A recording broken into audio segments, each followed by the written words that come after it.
Welcome to Luca is a Billionaire, where the only thing I invest in is your answers. In this video, I will explain how to make APA format references in Google Docs.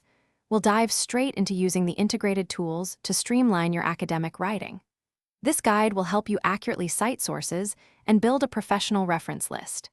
Mastering these steps ensures your documents adhere to the latest APA guidelines, saving you valuable time and effort. You'll be able to produce polished, well-referenced papers with confidence and ease.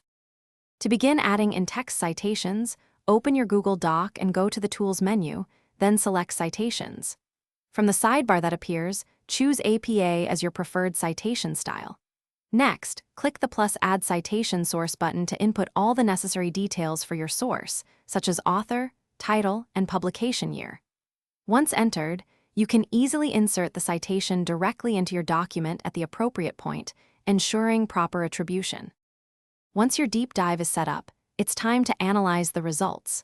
Look for visual trends and patterns in the charts and tables.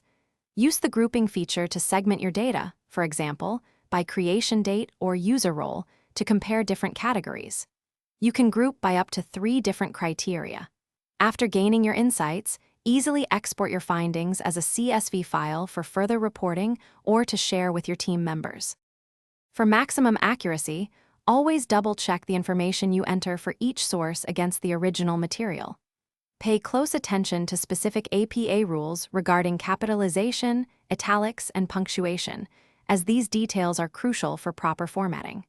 Consistency is key. Ensure all your references follow the same style.